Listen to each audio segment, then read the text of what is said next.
Good morning my dear student. स्वागत है आपका अपने यूट्यूब चैनल सीखावाणी पर, जहां हम आज आपके लिए एक नए सेगमेंट के साथ आए हैं जिसका नाम है जीके जीएस प्रैक्टिस सेट, और जो आपको कंपटीशन में आपके जीरो से हीरो तक का सफ़र तय करने में बहुत ही मददगार साबित होगा। जीएस जीके के ये मिक्स प्रैक्टिस सेट हैं और आप अपनी तैयारी खुद जांच करें। तो अपना समय बर्बाद किए बिना चलते हैं हम आज के अपने क्वेश्चंस की तरफ। हमारा पहला क्वेश्चन है, सर्वाधिक प्राचीन अभिलेख जिसमें वैदिक सभ्यता का उल्लेख है तो किसमें है? आप लोग ज़रूर बताइए। पश्चिमी एशियाई के बोगजकोई अभिलेख में। यह अभिलेख 1400 BC पूर्व का है, जिसमें 4 देवता, वैदिक देवता कौन कौन, इंद्र, मित्र, वरुण और नासत्य का वर्णन मिलता है। हम चलते हैं अपने सेकंड क्वेश्चन तरफ। हमारा सेकंड क्वेश्चन है, वेश नगर से प्राप्त गरुड़ स्तंभ लेख में किस धर्म का प्रसार का वर्णन मिलता है? तो किस धर्म का मिलता है? आप लोग तुरंत बताइए, और इसका उत्तर है भागवत धर्म का। ये पहला है जहाँ से कि भागवत धर्म का उल्लेख मिलता है। हमारा अगला क्वेश्चन है क्वेश्चन नंबर 3, हाथी गुम्फा अभिलेख में किसका वर्णन मिलता है? तो ये मिलता है खारवेल का, जो कि कलिंग नरेश थे। हमारा अगला क्वेश्चन है क्वेश्चन नंबर 4, कथा सरित सागर किसकी रचना है? तो ये किसकी रचना है? यह है सोमदेव का। हमारा अगला क्वेश्चन है क्वेश्चन नंबर 5, ऋग्वेद के पुरोहित को क्या कहा जाता है? तो क्या कहा जाता है? इनके पुरोहित को होत्री कहा जाता है। ये क्वेश्चन बहुत ही महत्वपूर्ण है आपके मिक्स प्रैक्टिस सेट, और जो हम आपके लिए रोज लेके आएंगे दिन में 12 बजे के बाद। हमारा अगला क्वेश्चन है, इतिहास के पिता किसको कहा जाता है? तो किसको कहा जाता है? हेरोडोटस को माना जाता है। हमारा अगला क्वेश्चन है क्वेश्चन नंबर 7, मेगास्थनीज किसका राजदूत था? तो किसका राजदूत था? सेल्यूकस का। और सेल्यूकस किसके राजदरबार में आया था? तो ये चंद्रगुप्त मौर्य के दरबार में आया था, जबकि सेल्यूकस का युद्ध किससे हुआ था? चंद्रगुप्त मौर्य का, जिसमें कि चंद्रगुप्त मौर्य विजयी हुआ था और इसकी बेटी हेलेना का शादी चंद्रगुप्त से हुआ था, और ये विवाह जो है पहला अंतर्राष्ट्रीय विवाह माना जाता है। हमारा क्वेश्चन नंबर 8 है, CU की वृतांत किसका है? तो ये किसका वृतांत है? ह्वेन सांग का। आप लोग कमेंट बॉक्स में कमेंट कर बताइए कि ह्वेन सांग किसके राज दरबार में या कब भारत आया था। हमारा अगला क्वेश्चन है, सर्वप्रथम स्वर्ण सिक्का किसने जारी किया था? तो किसने किया था? हिंद यवन ने जारी किया था। और सर्वाधिक किसने किया था? तो सर्वाधिक सिक्कों का प्रचलन जो स्वर्ण सिक्कों का था किसके था? गुप्त काल में था। क्वेश्चन नंबर 10 की तरफ बढ़ते हैं, किताब उल हिंद किसकी रचना है? किसकी रचना है किताब उल हिंद? ये है अल-बरूनी का। और किताब उल हिंद के साथ साथ तहकीक ए हिंद भी इसी की रचना है, या इसी बुक को कहा जाता है। और इसकी रचनाकार कौन है? अल-बरूनी। अल-बरूनी कब आया था? तो यह मोहम्मद गजनवी के साथ भारत पे आक्रमण के समय आया था, और इसने उस समय के तत्कालीन भारतीय समाज की व्यवस्थाओं को वर्णन किया है, जिसमें आर्थिक, सामाजिक, राजनीतिक सभी रहे हैं, अच्छाई और बुराई सबको क्या किया है? वर्णन किया है। और किताब उल हिंद का मतलब ये होता है भारत की खोज। क्वेश्चन नंबर 11 की तरफ बढ़ते हैं, किसने मेगास्थनीज की वृतांत को वर्णन को पूर्ण तरह से गलत बताया है? तो पूर्णतः गलत किसने बताया? स्ट्रेबो ने। याद रखिए, इसने मेगास्थनीज के वृतांतों को लिया ज़रूर है, लेकिन उसको क्रिटिसाइज किया है, और इसने कहा है कि मेगास्थनीज जितना भारत के विषय में लिखा है, भारतीय समाज के विषय में लिखा है, वह पूर्णतः गलत है। उसका भारतीय समाज से कुछ भी लेना देना नहीं है। ये स्ट्रेबो का कथन है, वो बहुत महत्वपूर्ण है। हमारा अगला क्वेश्चन है क्वेश्चन नंबर 12, भारत का नेपोलियन किसे कहा जाता है? तो ये गुप्त साम्राज्य के समुद्रगुप्त को। हमारा अगला क्वेश्चन है, किसकी मुद्रा पर जलपोत का चित्र अंकित मिलता है? तो किसके मिलता है? यज्ञश्री सातकर्णी के जल मुद्राओं पर इसका अंकित मिलता है, और ये किस वंश के? सातकर्णी वंश के थे। हमारा क्वेश्चन नंबर 14, प्रागैतिहासिक पुरातत्व का जनक किसे माना जाता है? तो ये किसे माना जाता है? ए कनिंघम को माना जाता है। हमारा क्वेश्चन नंबर 15, आग की खोज किस काल में हुई थी? तो ये किस काल में हुई थी? मध्य पुरा पाषाण काल में हुआ था। क्वेश्चन नंबर 16, मनुष्य द्वारा बनाया गया पहला औजार क्या था? तो बताइए आप लोग, पहला औजार क्या था? हम 2 सेकंड आपको टाइम देते हैं, सोचिए और अपने आंसर का खुद विचार कीजिए। पहला जो औजार था वो था कुल्हाड़ी। हमारा अगला क्वेश्चन है, सर्वप्रथम मनुष्य ने किस धातु का प्रयोग किया? तो किस धातु का प्रयोग किया था? सर्वप्रथम तांबे धातु का प्रयोग किया था मनुष्य ने। अगला क्वेश्चन है, पहिए का आविष्कार किस काल में हुआ था? तो किस काल में हुआ था? यह नवपाषाण काल में हुआ था, जो कि प्रारंभिक मनुष्य का चरण था। तो उसमें जो नवपाषाण काल, 3 काल आते हैं ना, पूरा पाषाण काल, मध्य पाषाण काल और नवपाषाण काल, तो उसमें नवपाषाण काल में पहिए का आविष्कार किया गया था। और नवपाषाण काल को क्रांति का काल भी कहा जाता है। किसके सिक्कों पर वीणा वादन करते हुए दिखाया गया है? तो किसके दिखाया गया है? समुद्रगुप्त को। और इन्हीं को नेपोलियन, भारत का नेपोलियन कहा जाता है। अच्छा, भारत का नेपोलियन इन्हें कहा किसने? तो ये किसने कहा था? विंसेंट स्मिथ ने कहा था। क्वेश्चन नंबर 20, 1863 ईस्वी में रॉबर्ट ब्रूस फुट को हस्त कुठार कहाँ से मिला? तो ये कहाँ मिला था? पल्लवरम। और ये जहाँ कहाँ है? तमिलनाडु में है। हमारा अगला क्वेश्चन है, प्राचीन मानव जाति है तो कौन थे? ऑस्ट्रेलोपिथेकस। अच्छा, ऑस्ट्रेलोपिथेकस। लेकिन अगर ये पूछा जाए कि सर्वप्रथम कौन सी मानव जाति अपने 2 पैरों पे खड़ा हुआ, तो ये कौन हुआ था? होमो इरेक्टस। कौन? होमो इरेक्टस। हम याद कर सकते हैं कि मनुष्य ने इरेक्ट किया, तो इरेक्ट करता है इंसान तो गुस्से में हाथ उठाता है ना, तो उसी तरह हम याद कर सकते हैं जो पहला मानव जिसने अपने 2 पैरों पे खड़ा हुआ, तो वो कौन था? होमो इरेक्टस था। क्वेश्चन नंबर 22, उत्खनन परमाणु के अनुसार पशुपालन का प्रारंभ हुआ था, तो कब हुआ था? मध्य पाषाण एवं नवपाषाण काल में माना जाता है। उत्खनन के परमाणु के हिसाब से माना जाता है कि पशुपालन का प्रारंभ कब हुआ? तो मध्य पाषाण व नवपाषाण काल में हुआ था। हम चलते हैं क्वेश्चन नंबर 23 में। परिष्कृत औजारों का युग माना जाता है। परिष्कृत औजारों का माना जाता है उच्च पुरा पाषाण काल को माना जाता है। पूर्व पाषाण कालीन मानव का मुख्य व्यवसाय क्या था? तो ये क्या था? शिकार करना, क्योंकि उस समय कृषि नहीं था, तो जो उस समय के मानव थे वो अपना शिकार करके ही अपना पेट को भरते थे। हमारा अगला क्वेश्चन है क्वेश्चन नंबर 25, प्राचीन भारत में कृषि का प्राचीनतम साक्ष्य कहाँ से मिला है? कहाँ से मिला है? यह मेहरगढ़ से मिला है। मोस्ट इंपॉर्टेंट क्वेश्चन है कि प्राचीन भारत में कृषि का प्राचीनतम साक्ष्य कहाँ से मिला? तो ये मेहरगढ़ से मिला है। हमारा अगला क्वेश्चन है, चावल का प्राचीनतम प्रमाण कहाँ से मिला है? तो ये उत्तर प्रदेश से मिला है। और हमारा अगला क्वेश्चन है, पालतू पशुओं को दफनाने का साक्ष्य कहाँ से मिला है? तो ये मेहरगढ़ से। याद रखिए, मेहरगढ़ प्रथम कृषि भी मिला है सबसे प्राचीन, और यहाँ पर ही पालतू पशुओं को दफनाने का साक्ष्य भी मिला है। तो कहाँ से मिला है? मेहरगढ़ से। हमारा क्वेश्चन नंबर 28, किसने कहा कि ब्रह्मांड के केंद्र में पृथ्वी है? तो किसने कहा था? ये टालमी ने कहा था। हमारा क्वेश्चन नंबर 29 है, सर्वप्रथम किसने पृथ्वी को गोलाकार माना है? तो किसने माना था? अरस्तु ने माना था। हमारा नेक्स्ट क्वेश्चन है, ब्रह्मांड की उत्पत्ति किस घटना से हुई थी? तो किस घटना से हुई थी? बिग बैंग घटना से हुई थी। अच्छा, ये हुआ कब था? तो ये लगभग 15 अरब वर्ष पूर्व हुई थी, और इसी घटना से ब्रह्मांड की उत्पत्ति माना जाता है। अब बात बिग बैंग क्या है? तो बिग बैंग के सिद्धांत किसने दिया था? तो ये जॉर्ज लेमेटेयर ने दिया था। बहुत ही महत्वपूर्ण ये क्वेश्चन हैं। किसने दिया था? जॉर्ज लेमेटेयर ने। अब हमारा अगला क्वेश्चन, क्वेश्चन नंबर 32, विशाल लाल धब्बे वाला ग्रह कौन सा है? तो ये कौन सा ग्रह है? बृहस्पति को माना जाता है।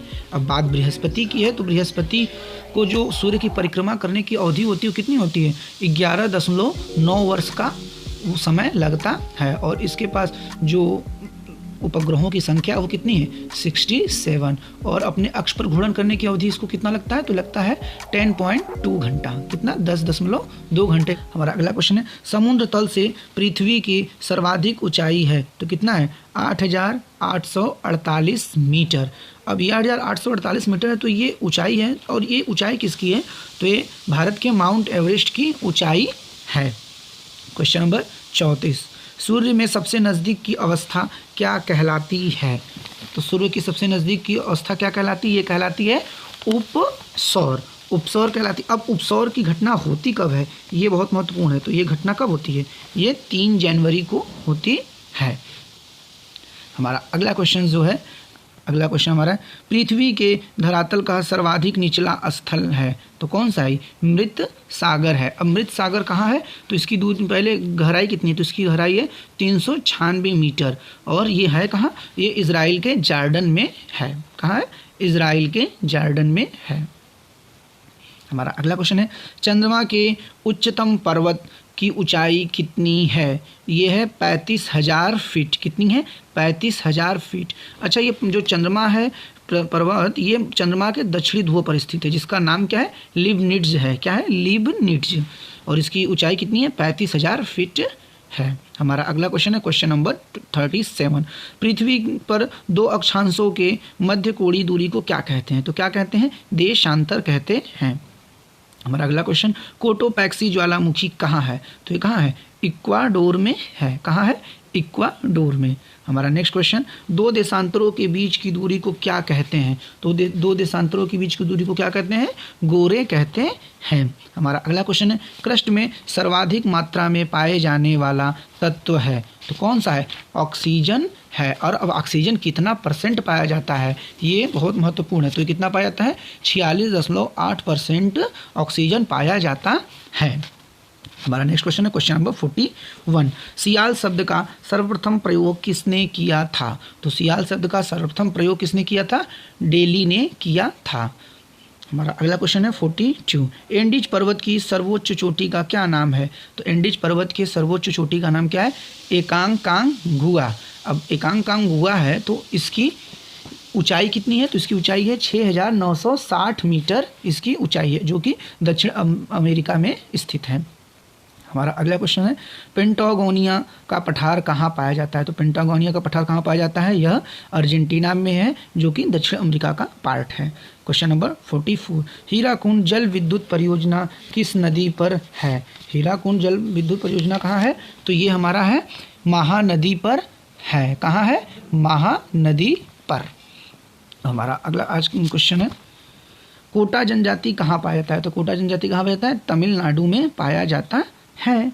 हमारा अगला क्वेश्चन है क्वेश्चन नंबर 46, पारिस्थितिकी शब्द का सर्वप्रथम प्रयोग किसने किया था? तो किसने किया था? अर्नेस्ट हैकल ने किया था। पारिस्थितिकी शब्द का सर्वप्रथम प्रयोग हैकल ने किया था, अर्नेस्ट हैकल ने। स्टॉकहोम समझौता कब हुआ था? तो स्टॉकहोम समझौता 1972 में हुआ था। अब कुछ क्वेश्चन समझ चलते हैं। क्वेश्चन नंबर 48, जूल किसका मात्रक है? तो जूल किसका मात्रक माना जाता है? जूल कार्य और ऊर्जा का मात्रक माना जाता है। क्वेश्चन नंबर 49, वायुमंडलीय दाब को किससे नापा जाता है? तो ये किससे नापा जाता है? बैरोमीटर से नापा जाता है। क्वेश्चन नंबर 51, किस रंग का अपवर्तनांक सबसे कम होता है? तो किस रंग का होता है? लाल रंग का होता है। क्वेश्चन नंबर 51, ताप की गतिवादी सिद्धांत किसने दिया था? तो किसने दिया था? केल्विन ने दिया था। सर्वप्रथम किसने दिया था? केल्विन ने। प्राकृतिक गैस में सर्वाधिक मात्रा किस गैस की होती है? तो किस गैस की होती है? मीथेन की। अच्छा, मीथेन की मात्रा कितनी होती है? तो मीथेन की मात्रा होती है 83% होती है। कितनी परसेंट? 83% होता है। और हमारा अब अगला क्वेश्चन से जो है चलते हैं next question, question number 53, baking soda का रासायनिक नाम है? तो बेकिंग सोडा का रासायनिक नाम क्या है? Sodium bicarbonate. और सोडियम बाइकार्बोनेट है तो इसका रासायनिक सूत्र क्या होता है? तो इसका रासायनिक सूत्र है NaHCO3। क्या? NaHCO3। क्वेश्चन नंबर 54, जीव विज्ञान का जनक किसे माना जाता है? तो जीव विज्ञान का जनक किसे माना जाता है? अरस्तु। और अरस्तु ने ही सर्वप्रथम पृथ्वी को क्या माना था? सर्वप्रथम पृथ्वी को गोला माना था। क्वेश्चन नंबर 55, शरीर में कुल अस्थियों की संख्या कितनी होती है? कुल हड्डियों की संख्या कितनी होती है? तो ये 206 होती है। क्वेश्चन नंबर 56, विटामिन ए का रासायनिक नाम है? क्या नाम है? रेटिनॉल। क्या नाम है? रेटिनॉल। अब बात है रेटिनॉल का, इसके साथ चलते हैं हम अगले क्वेश्चन पे। रुधिर का थक्का बनाने में कितना समय लगता है? तो रुधिर को थक्का बनाने में 3 से 8 मिनट की समय लगता है। हमारा अगला क्वेश्चन है, सर्वाधिक लंबा सीमा वाला देश कौन सा है? तो सर्वाधिक लंबी सीमा वाला देश कौन सा है? कनाडा। और अगला क्वेश्चन हमारा क्वेश्चन नंबर 59, सर्वाधिक जनसंख्या वाला नगर कौन है? टोक्यो। टोक्यो कहाँ का है? जापान का राजधानी है। क्वेश्चन नंबर 60, सबसे बड़ा इंडोर स्टेडियम कहाँ है? तो ये कहाँ है? यूएसए में, और इसका यूएसए में। और इसका पूरा नाम क्या है इस स्टेडियम का? तो इस स्टेडियम का नाम है सुपरडोम लुसियाना। क्या नाम है? Superdome Louisiana. ये इंडोर गेम की स्टेडियम है, ध्यान रखिएगा। और भारतीय संविधान सभा का गठन कब हुआ? तो ये जुलाई 1946 में हुआ था। क्वेश्चन नंबर 62, संविधान सभा के अस्थायी अध्यक्ष कौन? अस्थायी अध्यक्ष कौन है? तो ये थे डॉक्टर सच्चिदानंद सिंह थे, अस्थायी अध्यक्ष थे। अगला क्वेश्चन 63, संविधान सभा की पहली बैठक का बहिष्कार किस पार्टी ने किया था? तो किसने किया था? मुस्लिम लीग ने। और मुस्लिम लीग की स्थापना कब हुई थी? 1906 में ढाका में, जो कि आज का बांग्लादेश की राजधानी है। क्वेश्चन नंबर 64, नवनिर्मित संविधान में कुल कितने भाग और अनुसूची थे? तो कितने भाग थे? 22 भाग थे, 395 अनुच्छेद थे और 8 अनुसूची थी। अच्छा, उस समय 8 अनुसूची थी, लेकिन वर्तमान में कितनी अनुसूचियां हैं? तो वर्तमान में 12 अनुसूची हैं। क्वेश्चन नंबर 65, से संविधान की कुंजी कहा जाता है? किसे संविधान कुंजी? तो संविधान की प्रस्तावना को उसकी कुंजी कहा जाता है। 66 नंबर का क्वेश्चन आ चुका है हमारा। भारतीय संविधान में समाजवादी शब्द कब जोड़ा गया? तो ये कब जोड़ा गया? 1976 में। अच्छा, किस संविधान संशोधन पे ये जोड़ा गया? तो ये हमारा कौन सा संविधान संशोधन था? ये 42वां संविधान संशोधन था। ये बहुत ही महत्वपूर्ण क्वेश्चन है कि 42वें संविधान संशोधन से 1976 में भारतीय संविधान में समाजवादी शब्द को जोड़ा गया। क्वेश्चन नंबर 67, द्विसदनीय व्यवस्था कहाँ से लिया गया है? तो ये कहाँ से लिया गया है? ब्रिटेन से लिया गया है। हमारा अगला क्वेश्चन, अंतरिम मंत्रिमंडल में वित्त विभाग किसके पास था? तो किसके पास था? लियाकत अली खां। और ये किस पार्टी से थे? तो ये मुस्लिम लीग से पार्टी थे। शायद अंतरिम महामंत्रिमंडल इसीलिए असफल भी रहा क्योंकि किसी भी कार्य करने के लिए वित्त की ज़रूरत होती है, अर्थात मनी की ज़रूरत होती है, और मनी का जो पूरा प्रारूप था लियाकत अली खां के पास था। और ये मुस्लिम लीग इस मंत्रिमंडल में शामिल भी इसीलिए हुई थी कि ये कांग्रेस के कार्यों में बाधा बन सके, और इनको वित्त मंत्रालय दिया गया जिसके कारण कि इन्होंने कांग्रेस के कार्यों में बहुत सारी बाधाएं उत्पन्न की और अंतरिम सरकार इस तरह से असफल रही। 69 क्वेश्चन, संविधान संशोधन की प्रक्रिया किस देश से लिया गया है? तो संविधान संशोधन की प्रक्रिया किस देश से लिया गया है? यह दक्षिण अफ्रीका से लिया गया है। हमारा क्वेश्चन नंबर 17, संविधान सभा में तदर्थ झंडा समिति के नेता कौन थे? तो ये कौन थे? डॉक्टर राजेंद्र प्रसाद, और यही भारत के पहले राष्ट्रपति भी बने थे। हमारा अगला क्वेश्चन, क्वेश्चन नंबर 71, संविधान के किस अनुच्छेद में नागरिकता का वर्णन है? तो किस संविधान में? 5 से 11 अनुच्छेद में क्या है? भारतीय नागरिकता का वर्णन है। क्वेश्चन नंबर 72, प्रारूप समिति में मुस्लिम लीग के सदस्य थे तो कौन था? सैयद मोहम्मद सादुल्ला जी थे। कौन थे? सैयद मोहम्मद सादुल्ला। क्वेश्चन नंबर 73, संविधान सभा की पहली बैठक कब हुई? तो कब हुई थी? 9 दिसंबर 1946 को हुई थी। कब हुई थी? 9 दिसंबर 1946 को हुई थी। हमारा अगला क्वेश्चन जो है, अगला क्वेश्चन है, भाषाओं का वर्णन किस अनुसूची में है? तो भाषाओं का वर्णन किस अनुसूची में है? यह अनुसूची 8 में है। हमारा अगला क्वेश्चन, मानव विकास सूचकांक HDI का प्रतिपादन किसने किया है? तो किसने किया था? अमर्त्य सेन और महमूद उल हक। अब जो अमर्त्य सेन है ये क्या है? नोबेल पुरस्कार विजेता हैं और ये भारतीय अर्थशास्त्री हैं, जबकि मोहम्मद उल हक क्या है? पाकिस्तानी अर्थशास्त्री हैं। और ये कब दिया गया था? प्रतिपादन कब हुआ था? तो ये 1990 में हुआ था। क्वेश्चन नंबर 76, भारत की राष्ट्रीय आय का सर्वप्रथम आकलन किसने किया था? तो किसने किया था? दादा भाई नौरोजी ने। ठीक ना। अगला हमारा क्वेश्चन है, GDP का पूरा नाम क्या है? तो ग्रास डोमेस्टिक प्रोडक्ट। क्या है? Grass domestic product. और इसे देश के आर्थिक प्रदर्शन की एक बुनियाद माना जाता है, या बुनियादी मापन किससे होता है आर्थिक देश का?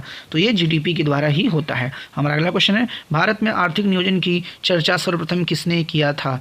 तो किसने किया था? सर L विश्वेश्वरैया ने किया था। हमारा क्वेश्चन नंबर 79, गांधीवादी योजना को प्रस्तुत किसने किया था? तो ये किसने किया था? श्रीमन नारायण ने। किसने? श्रीमन नारायण जी ने किया था। हमारा अगला क्वेश्चन, क्वेश्चन नंबर 80, योजना आयोग की स्थापना कब हुई थी? तो योजना आयोग की स्थापना कब हुई थी? 15 मार्च 1950 की। अच्छा, योजना आयोग का नाम बदलकर अब क्या कर दिया गया है? तो क्या कर दिया गया है आप लोग कमेंट बॉक्स में जरूर बताइए। क्वेश्चन नंबर 81, नीति आयोग का गठन कब हुआ? तो नीति आयोग का गठन कब हुआ? 1 जनवरी 2015 में हुआ है। हमारा नेक्स्ट क्वेश्चन है, क्वेश्चन नंबर 82, राष्ट्रीय विकास परिषद की स्थापना कब हुई? 6 अगस्त 1952 को राष्ट्रीय विकास परिषद की स्थापना हुई। हमारा नेक्स्ट क्वेश्चन है, GNP का पूरा नाम। तो GNP का पूरा नाम क्या है? Gross national product. Question number 84, प्रथम पंचवर्षीय योजना किस मॉडल पर था? प्रथम पंचवर्षीय योजना किस मॉडल पर था? तो हैराल्ड डॉमर मॉडल पर था। किस मॉडल पर था? हैराल्ड डॉमर मॉडल पर था। हमारा अगला क्वेश्चन है, प्रथम पंचवर्षीय योजना में प्राथमिक क्षेत्र क्या था? प्रथम पंचवर्षीय योजना में प्राथमिक क्षेत्र क्या था? सिंचाई और कृषि पर प्राथमिक था, उसमें भी कृषि पर ज़्यादा था। अच्छा, प्रथम पंचवर्षीय योजना प्रारंभ कब हुआ? तो प्रथम पंचवर्षीय योजना 1951 से 56 तक चला, जिसका लक्षित विकास दर क्या था? 2.1%, और प्राप्त क्या किया गया? 3.6%। मतलब विकास दर जो था उससे ज़्यादा प्राप्त किया गया था। अर्थात ये जो पहली पंचवर्षीय योजना थी ये अत्यधिक ही पहले प्रयास में सफलतम परीक्षण रहा। और 85 क्वेश्चन की इस मॉक टेस्ट में मिक्स क्वेश्चन जो कि जीके जीएस का था, आप लोग ने कितना सही किया ज़रूर बताइएगा। और आप लोग को किसी क्वेश्चंस में अगर प्रॉब्लम होती है तो आप अपने क्वेश्चंस को या अपने प्रॉब्लम को कमेंट बॉक्स में ज़रूर टाइप करके पूछिएगा, आपके प्रश्नों का जवाब ज़रूर दिया जाएगा। और वीडियो को लाइक, कमेंट ज़रूर और शेयर ज़रूर करिएगा, साथ ही साथ सब्सक्राइब करिएगा ताकि औरों को, आपको और इस बेनिफिट मिल सके। और आज के वीडियो के समाप्ति के साथ thank you for watching this video with your Gaurav sir. Video को लाइक, कमेंट और सब्सक्राइब जरूर करिए। Thank you.